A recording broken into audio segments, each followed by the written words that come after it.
Hello and welcome to the Change Gang podcast with me, your host, Laura Ordile. I'm here to help you hold on to your sanity and your soul as you move through big change in your life.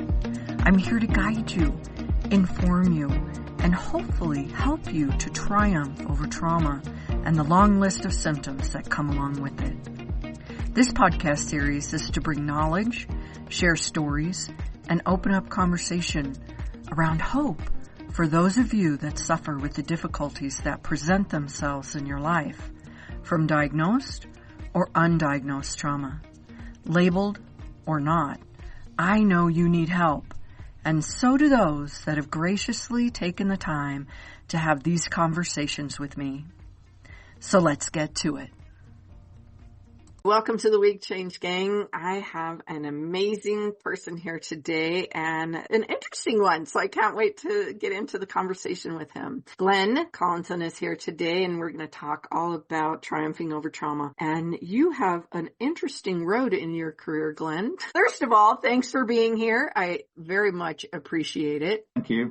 It's great to be on here. Thank you. So your road to Rome, as I say, all the roads lead to Rome, but your road to Rome has been one that is not normal. Who's to say normal? But yours has been one of being an IT person. So being in the very structured world, being in a very practical side of things and doing those things. And somehow you ventured into a different side of the world, a little bit more. You actually kind of dipped into the woo world with Reiki and some other things. And then you really got into studying things with the mind, hypnosis, NLP, all of that. Tell me a little bit about that journey to start with. The original part of my story was that prior to the age of 5, I had quite a happy childhood, and I was, protected by my mum and my dad, a loving environment. And then I got taken to a school at the age of 5, and my life totally changed then. Basically, it was on the edge of quite a rough area in Liverpool in the UK. And basically, the kids there were from quite a rough background. They'd been just a rough and tumble, and they'd had probably a much less privileged life than me. I mean, we weren't rich by any means, but in short, basically, I went into school and it was the most traumatic experience: physical and verbal violence, bullying, isolation,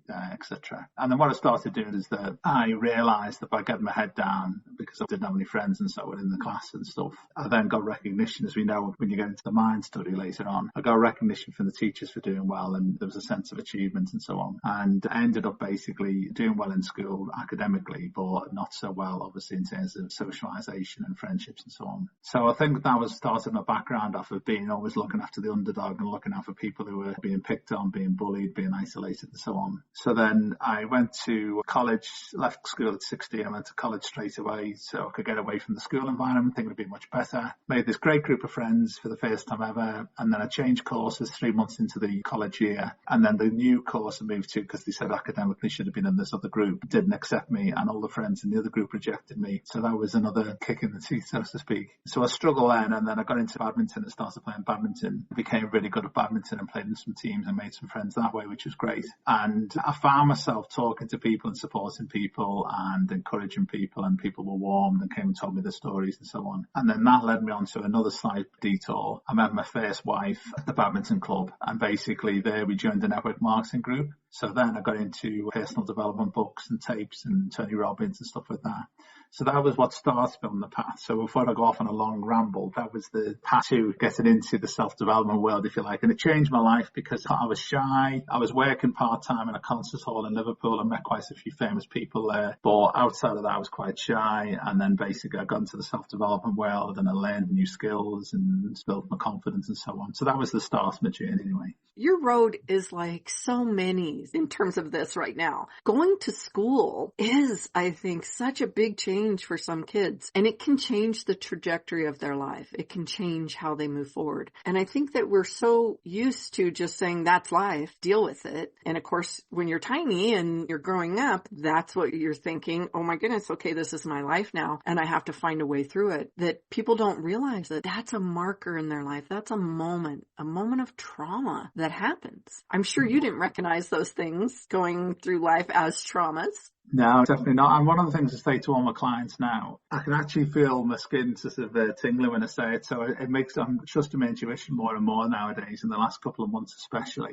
I say to all my clients and everyone else I speak to, even if I just speak to people in public, the trauma is very subjective. So you can have two children go to school with a very similar background from the same family, and one can see something or experience and going to be severely traumatized, potentially end up with complex PTSD, and the other one can think nothing of it. And then just relating to what you've just said then as well, if I can mention that, I've got a very good friend of mine who probably won't listen to the podcast, but he may do one day, and he's a really good friend of mine. He had a very difficult childhood as well, but his mentality is, and he's a fantastic friend and very supportive of me and vice versa, but he's of the mentality, because of the trauma he went through, you just get on with it. And, you know, we all had a tough childhood, and he's very supportive of me. He was effectively conditioned to say, okay, yeah, that's it, you just get on with it. But obviously it's had such a massive effect on my life, a detrimental effect on my life throughout even my adulthood. I've had quite a few big things happen in my adult life as well. And I think that's a big message for anyone who's listening to this. I know you're a massive supporter and people can come to you for help, and you're doing an amazing job with what you do. I think it's really important for people to realise that it doesn't matter. I have clients who say to me, oh, well, yeah, I didn't have it that bad because my friend, this happened to them and this happened and this happened. And then they tell me the most horrendous stories. But because it was, quote, as bad as their friends, they said, oh, I can't be traumatised.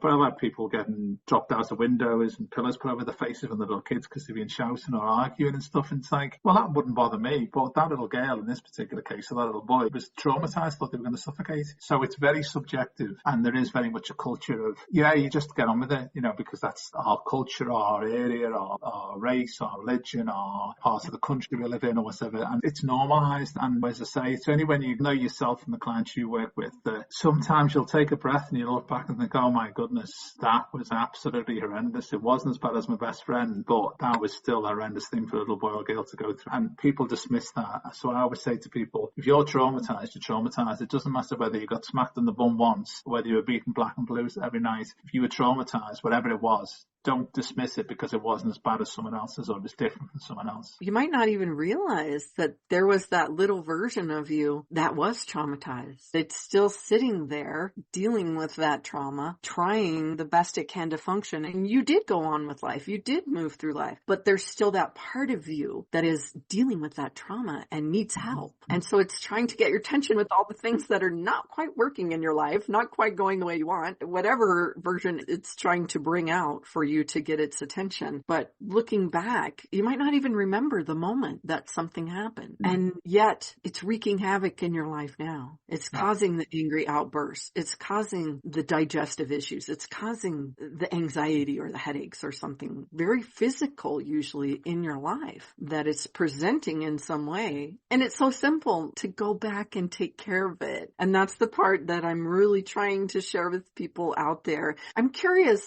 for you, getting into the personal development and the things like that with Tony Robbins and going in that direction, and then stepping into all of the work with mind, subconscious stuff, the NLP, all the different versions of hypnosis that you've trained in. Going into that, was there always that underlying knowing that you were going to help people with trauma? Or did you kind of just lean into it for something else and then the trauma fell into you helping as well? Did it help you?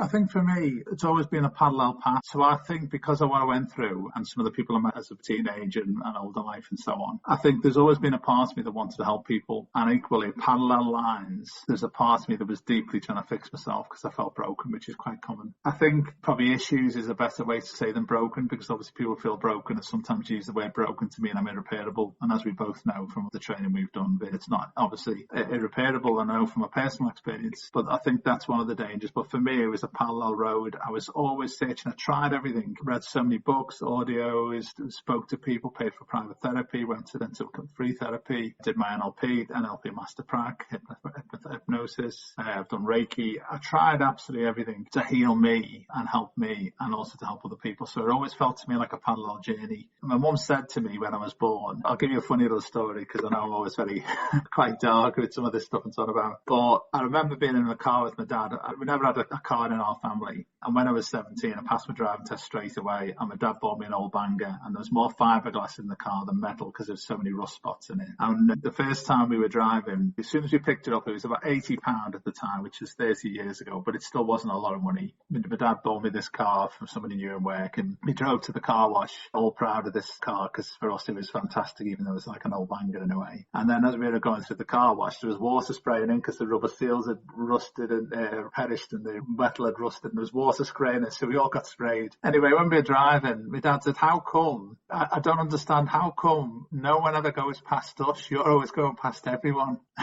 Because there was speed and effect, we were going faster than everyone else. And then we were talking a couple of years later, and he said to me, I think I know what it was. He said, when you were born, your mum, mum's still alive, passed away. Your mum was rushed to hospital as an emergency cesarean, and he said, I think that's why. He said, you came into the world so fast. He said, you're always the one. He said, why is it that no one ever overtakes us? He said to me. But that brings me to the point I was going to make as well, which is that apparently it was touch and go whether I made this and whether my mum made this. And they said, because my mum used to go to, I think it was called the Sailors Chapel, and the doctors said, and also someone from this local chapel ever said the same thing. This baby was born for a reason. He shouldn't have been here. He shouldn't have survived. And I heard that story off and on and off over the years. And obviously I never really knew what that reason was. But then obviously as I've got into later life and I've learned some of these things, I've been able to help, fortunately been able to help a lot of people as well. So yeah, that's my funny story and Mercedes story mixed into one. That is. And it's probably true.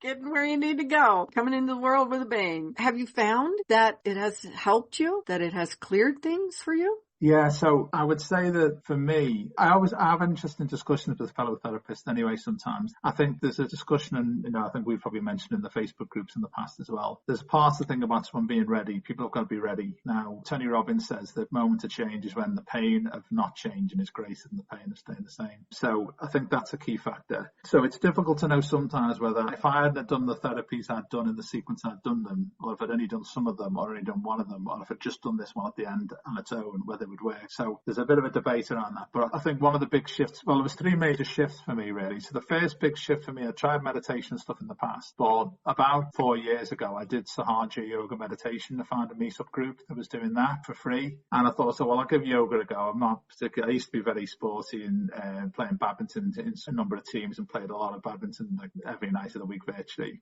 But after my son was born, which is another story, he's disabled, and I stopped playing, I thought, well, I'll give this a go. And when I went to Sahaja yoga meditation, there was no yoga involved in it in the conventional sense. We just sit in a chair, but it was like a meditative state, if you like, a practice. And I noticed within a couple of weeks that things massively shifted for me.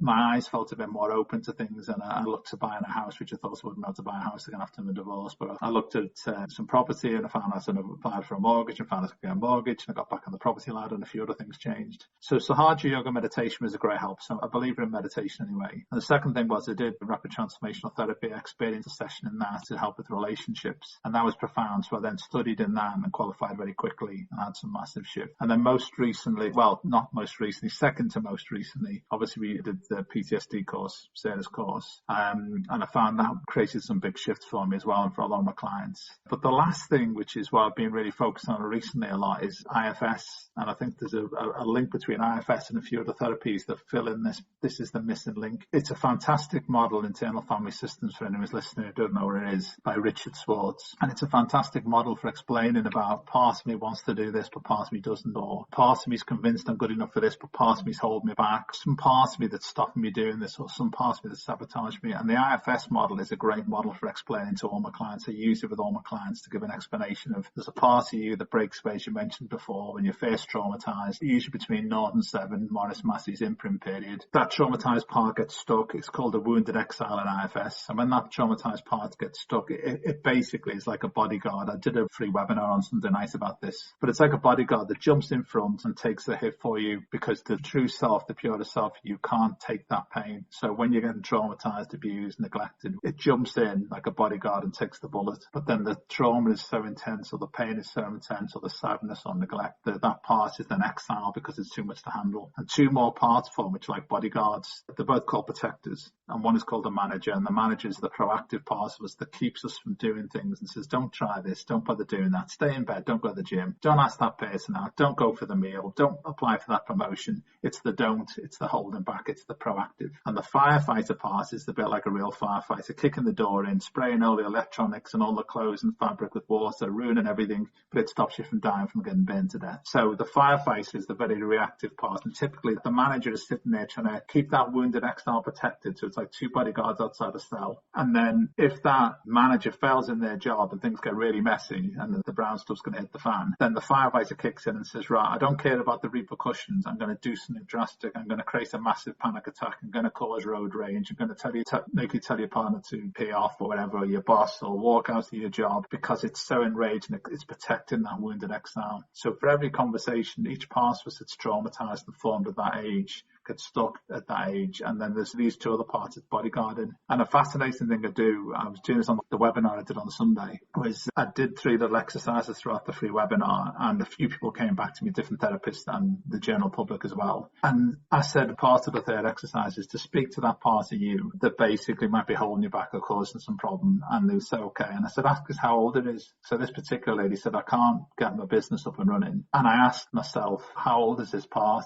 And she said, I got a message back saying, you're 7. And she's like, wow, that's surprising. And then she said, why you hold me back? What are you protecting me from? And they come back and said something to the effect of, you talk a load of BS and no one's going to listen to you. No one's going to take a notice. There's no point in doing this because you're just going to waste your time. No one ever listens to you. And then the third question I said is, ask that part how old it thinks you are. And I think she's in her 30s or something, this lady. And she asked, and the part come back and said, well, you're 7, the same as me. So these wounded parts of us think the adult us is still 7. So they're responding from their limited amount of resources they've got, the no options they've got. They can't run away from home. They've got no money. They can't go and stay with someone else. They'll have to come home or they'll have to keep going to school or whatever. And they're trapped in that with limited knowledge and experience and power and money as a 7-year-old or 5-year-old or 3-year-old little boy or girl. And yet the 20, 30, 40, 50, 60-year-old man, woman, that's capable and has resources and can ring the police or can walk out of that relationship or can say, no, I'm not going to work late to the boss, can't do it because this 7-year-old part is protecting them and is convinced they're 7 and has to protect them like a 7-year-old. So it's a long story, sorry, but... So what does IFS stand for? So it's internal family systems, and it's basically parts therapy, as you'll know from a therapist perspective. It's effective. I'm familiar with it. I was just making sure. I'm like, okay, it kind of sounds like this, but I want to make sure that I'm saying the right thing. So you've done all of these different versions, and you said like RTT actually changed your situation, your life. RTT, rapid transformational therapy. Then you've done some of the NLP, which tends to be more of a rapid thing. And then you're going with now this particular work that you're doing with people and in groups, I know, and I want to talk about that some more in a minute, but is a deeper kind of work. So explain maybe the difference a little bit, or how you see the difference in RTT and maybe the deeper work. So typically with a very base, this is going to probably maybe upset a few people, but hopefully it won't do, but it might not sound, bear with me. But with hypnosis, typically the purest, well, I'll go back a stage further. A lot of talking therapy doesn't tend to work so well for people, for me and lots of my clients. It does help some people in some ways, but typically, as you'll know yourself,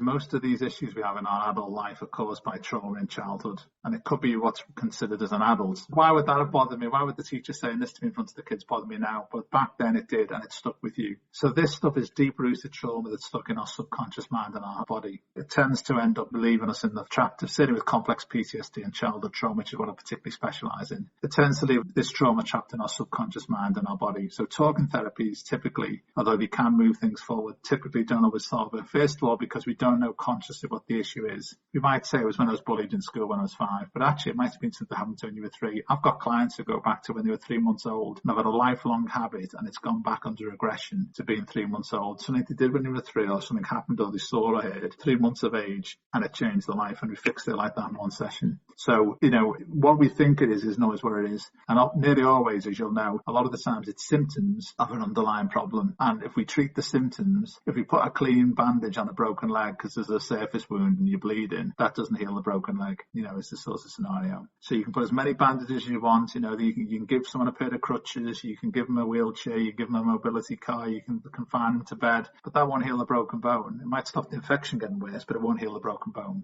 There's deep subconscious stuff in the mind and body. So talking therapy doesn't always work so well with that, but it can help. But in my experience, and all the people who come to me, it's not been the answer for them. So there's lots of people that probably has help, and all the people who come to me hasn't, and that's why they come to me, or you, obviously. So with NLP and things like that works with some elements of our subconscious mind and does various techniques as rapid techniques, typically in pockets, but you can use a personal breakthrough session with 22 questions and spend a day with someone and do a lot of work. I did my master prac and we did that. Going on a stage further from that, with conventional hypnosis, the most basic form of hypnosis is basically speaking to our subconscious mind and implanting positive suggestions. So that is obviously, I can say to you, you're amazing, you're great, I'm great, I'm fantastic, I'm really good, I'm really fit and healthy. But if I don't believe it consciously, then obviously it's difficult to fix. You need to get to the subconscious. And conventional hypnosis would allow us to do that. You can speak to that part and say, you're great, you're good enough, you're happy enough, you're smart enough. But typically that's putting more bandages and splints and crutches on, but not getting to the root cause. So with root cause work that we do, obviously, and in various elements, especially with rapid transformation therapy, you'd go back and regress the 3 scenes in the past and find out where they were based on. So for example, we'd say something like, we're going to go back to the root cause, the reason why you have your anxiety or your eating disorder or your depression. And things will come up on a subconscious level and we can work with them. And then RTT uses a combination of about 8 different sorts of therapy techniques, Gestalt and a few other things mixed in. In my opinion, it's very effective for specific one-off issues. I mean, I've cleared eating disorders, 7-year eating disorder in one session, body dysmorphia in one session, severe depression. It's very effective, very powerful, and I'm a massive fan of it. However, with complex PTSD and childhood trauma, this is where we come on to what we're talking about now.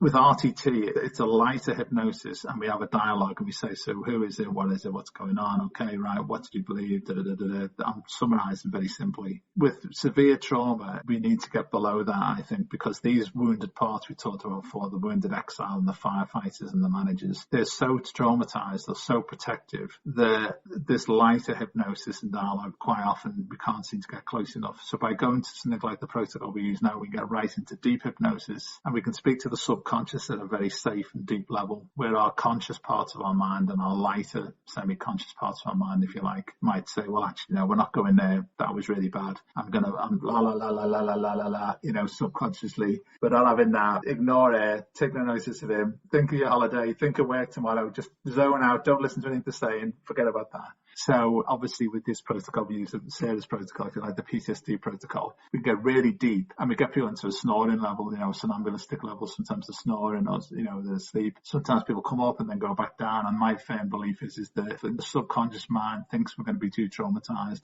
It takes us deeper again. So people say, oh, I heard you talking about this or the steps or this, or I was sitting in the car, then it was gone and I woke up again and I thought, what's happened? So that's the difference, as you say, is it's getting to that very deep level so we can work on these parts. It's using Watkins' work and Barabas's work and stuff to a very deep level. It's pioneered in World War I, as you know, with shell shock victims originally. And I think that works very effective because we get right into that deep subconscious and we don't have to consciously think about the trauma and remember anything about it. We're going really deep and do the work on the subconscious. You explained it really well. Thank you. And also one of the things I find with the difference in the different kind of hypnosis to the uses and the things like that is that when you're going into that deep level and you're doing the 6 sessions or however many, between 5 and 7 sessions normally, you're doing those sessions, you're not clearing normally one thing, which you would do with something that's at the lighter, somebody just says, hey, I just have this issue or I just have this one thing that I need help with or I need this boost. You can go at that lighter version. You can go in and do that quick fix. That Band-Aid is going to allow it to heal and change and do what needs to be done. Mm-hmm. But when you're really digging at that deeper level, when you're dealing with someone who has 10, 15, 20 symptoms that's going on for them, this particular thing, it's like you're throwing it all in the kitchen sink and it's all coming out fine and clean and done. And you're doing that at that deep level. It just really clears out so many things at once. It's not just the one thing, which I think is a pretty significant difference, don't you think? Absolutely. And it touches on something you mentioned a little bit earlier as well. So for me, I think the thing is that, you mentioned about multiple physical symptoms and physical conditions. And I know this could be controversial in some people's eyes. And I'm not saying this is the case always, but as you'll probably experience yourself and I have done with my clients, you'll work with some people who've got physical conditions and then those physical conditions will clear up or totally go instantly, even come out of hypnosis and it's gone. And as you say, the issue is that if you take it back to the IFS model and we're thinking about these wounded exile parts that are in terrible trauma, terrible hurt, tears or pain or sadness or grief or whatever, then in some therapies and some approaches you can use, or I've known some of the people in some of the techniques who have basically done something with someone. And for example, let's say it stopped smoking, and they'll come out and say, yeah, not interested in smoking anymore. And then a week later or 3 weeks later, a month later, they'll come back and say, oh, just eating loads of chocolate and loads of rubbish and loads of trash. I've not smoked anymore, but I've got that. Or, yeah, that's gone, but just developed like really bad eczema. Or, yeah, I've got a really bad knee pain or back pain. And although there could be chemical and biological reasons for these things to happen, quite often you'll find, as you say, is if you don't get to that root and remove the root cause of the issue, then that exiled part, that traumatized part, just finds another way to scream out, here, listen to me, you're not listening to me, I'm not being helped or treated or supported. So as you say, the beauty of these sorts of approaches, if you go to such a deep level and we trust our subconscious mind, just going back a little bit, if I'm doing an RTT session with someone or other sessions where I'm in more of a dialogue, if someone says to me, oh yeah, the issue was when I was 12, then I don't dismiss that. But I can almost definitely say if someone hasn't got to something between the ages of 0 and 7, then we've probably not got to the root cause. Because it's not the fact that they were bitten by the dog when they're 12 and traumatized, because that was horrendous. It was the fact that they never felt protected by the sister or the brother or the mum or whatever it would be. So there's a root cause there about I'm never protected. And then if you cure them with the dog barking thing, then they'll be terrified of cats or snakes or whatever it might be, or bats or whatever. So there'll always be something. So as you say, unless you get back to that root, then these things are always going to come up. And the things often people say to me, I know what it was. It's because of this when I was this. And I go, okay, yeah, well, let's work through it and we'll go into hypnosis. They go, oh my God, I can't believe when I was such and such a thing. And I remember now, or I spoke to my mum and said, did this happen when I was 3? And they go, yeah. And they go, I can't believe it. It's gone. So you're absolutely right. Unless you get back to the root, it's going to pop up somewhere else. It'll be of a boil here or a rash there or a spot here or this will happen because you're not getting to the bottom of it. Absolutely. I agree. And you see that happen, right? You see that happen with people. Do you have a story that you can share about someone who said, yeah, it's this, and then kind of came in and, I mean, you sort of did just a little bit, but do you have anyone specific? You don't have to share names, obviously. Yeah. So there's a lady I worked with quite a while ago. It was an RTT session, and the presenting problem initially was I think she's in Australia or New Zealand. And basically the issue she had was that she had a lot of anxiety in relationship, social issues in terms of if her friends went out and put something on social media without inviting her, then she would go mad and she'd contact them and disconnect them on Facebook and all that because she hadn't been invited and she felt quite rejected. And she had this problem in a relationship with a partner as well, and I think with the kids sometimes and even family members. And it didn't come out initially, but also she had a habit where she kept stroking her face all the time, which she said she'd had all her life. She couldn't remember what it was. She thought the stroke in her face was probably a nervous thing from when she was in school or 5 or 6 and the teacher had shouted at her, and basically she cried and put her hands in her face and then she must have struck the face of her.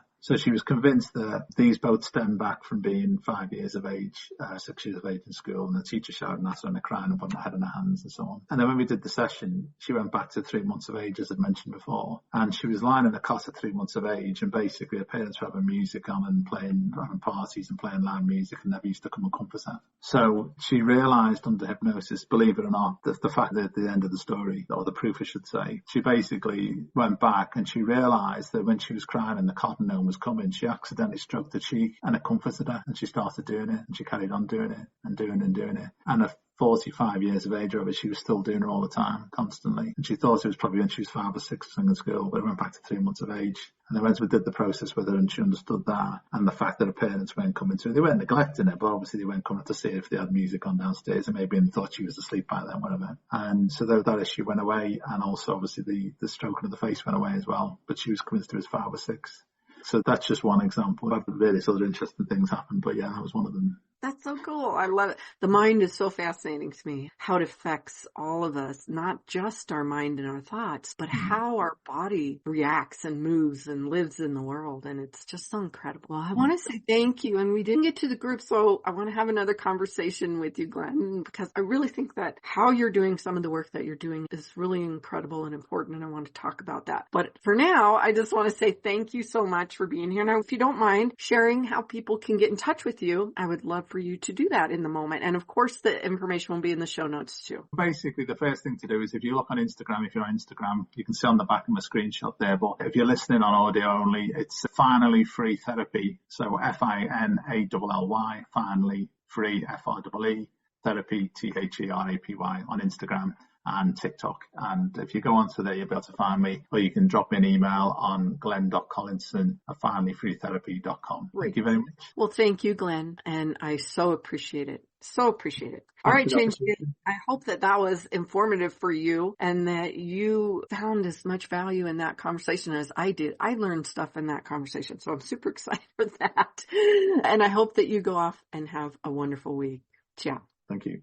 I hope today's episode was interesting and helpful to you in some way. If so, find someone to share it with.